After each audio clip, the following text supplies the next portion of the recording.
Olá, prezados.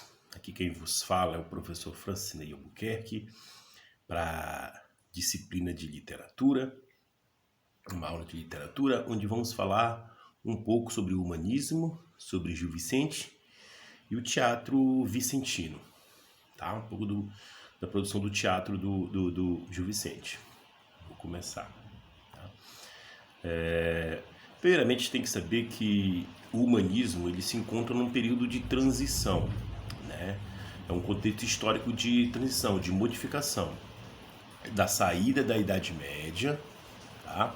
Da saída da Idade Média aqui para o Renascimento. Então isso aí é por volta de 1500, tá? O ano aqui é 1500, por volta de 1500. E o humanismo ele se localiza exatamente nesse meio aí, tá? Nesse período aí dessa transição, dessa modificação. Então a gente tem aí uma Idade Média em que existe o teocentrismo, né? Teo significa Deus, então Deus é o centro do pensamento, Deus está no centro do pensamento do homem, tá? Então é um período também, a Idade Média, de muito misticismo, né? Onde a vida espiritual ela tem muita importância. Então a gente sai dessa Idade Média e vem para o Renascimento, onde você vai ter aqui, olha, o antropocentrismo, no caso aqui, antro é o homem, né?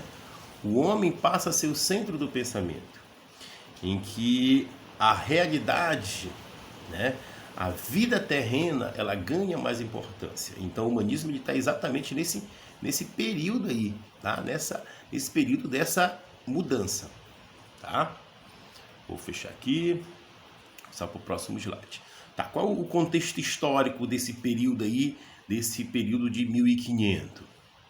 Nós temos aqui Fernão Lopes, né, que ele é nomeado guarda-mor da Torre do Tombo. Mas o que é que isso tem a ver com a gente, né?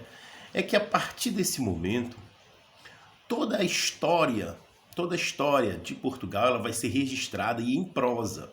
É chamado início da prosa historiográfica. A história vai ser registrada, vai ser contada. E quem vai fazer isso é a partir de Fernão Lopes. Tá? Ele vai ser esse guarda-mor, né? Ele vai ser o responsável por registrar todo o acontecimento histórico. Né? É ele que vai contar a história de Portugal. O texto é em prosa. Tudo bem? Daí a importância de Fernão Lopes. Agora vamos falar um pouco do Gil Vicente, né? Tá? A obra do Gil Vicente. Né? Antes disso, vamos falar um pouco do teatro, a volta do teatro. O teatro ele era muito cultuado, visto e produzido na Idade Clássica. Durante toda a Idade Média, o teatro ele foi esquecido, ele foi deixado de lado. Gil Vicente, em 1500, ele traz essa volta do teatro, o teatro clássico, tá? O teatro de Aristóteles, tudo bem? Em que... Desculpa, pessoal, errei aqui, deixa eu voltar aqui, ver se eu consigo voltar. Isso, é aqui que eu quero, tá? Deixa eu apagar aqui. Então nós temos aí a volta do teatro. Esse teatro clássico, ele tem as regras das 3 unidades, que eu vou falar para vocês aqui. O primeiro é o tempo. Então todo o tempo da narrativa tem que acontecer em 24 horas. Ou seja, a ação toda da história não pode passar de 24 horas. O acontecimento tem que ser resumido num único dia. Tá? Às vezes a gente assiste aqueles filmes em que se passam 10 anos, se passam um mês, por exemplo. Na regra do teatro clássico, que o Gil Vicente resgata, toda a história acontece em 24 horas. O espaço é um único espaço. Tá? Toda a história vai acontecer num único lugar. E a ação da mesma maneira, é uma única ação, é um único acontecimento. Não tem vários acontecimentos, apenas um. Toda a história gira em torno de um único acontecimento. Tudo bem? Vou dar prosseguimento aqui. O teatro do Gil Vicente, né? Vamos ver as características formais do teatro vicentino. É aquele teatro, o teatro do Gil Vicente é aquele teatro do cenário simples, tá? O cenário de rua, aquele teatro com cenários rudimentares, simples, igual aquele de rua. Tá? E ele busca nas suas peças o riso fácil, tá? Segundo Gil Vicente, rindo se corrige os costumes Então é através do humor, através do riso, que ele faz as suas críticas, tá? Então ele critica, ele provoca o riso, mas com a intenção de corrigir possíveis erros. As peças de Gil Vicente eram peças sacras, né? Na sua maioria eram peças religiosas, né? Sacra tem a ver com sagrado, com a religião, tá? Na maioria, mas ele também tinha peças satíricas, né? Onde fazia crítica, onde ele fazia as suas críticas, tá? O texto, né? O teatro é sempre inverso, o teatro vicentino é inverso, tudo cheio de rima, musicalidade, todas as características. A crítica às pessoas, olha, Gil Vicente, ele sempre faz a crítica às pessoas, mas poupa as instituições. Por exemplo, quando ele critica um padre, quando ele faz a crítica a um padre, ele faz a um padre específico. Nunca ele vai dizer que é todo o clero, todos os padres. Ele critica uma pessoa, ele critica a pessoa, não as instituições. Ele deixa de lado a igreja, por exemplo. Ele é um cara político, né? Ele não queria se indispor com essas instituições, com a igreja, por exemplo. Então sempre ele faz críticas às pessoas. Ele faz a sua crítica, né? Ele satiriza a burguesia, né? A nobreza, o clero, a plebe, que são as pessoas, né? As pessoas da classe mais baixa.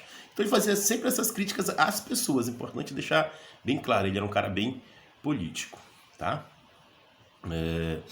Agora a obra, falar uma das obras do Gil Vicente, que é o Alto da Barca do Inferno. É uma das obras mais conhecidas, mais popular que nós temos, a Alto da Barca do Inferno. Que ele fala da questão do juízo final, né? É a peça de teatro, é uma alegoria do juízo final. Ela representa, né, como se fosse o juízo final.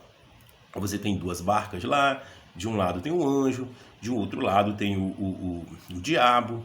E todas as pessoas, os personagens vão lá e todos querem, claro, entrar no barco do anjo, né, da salvação.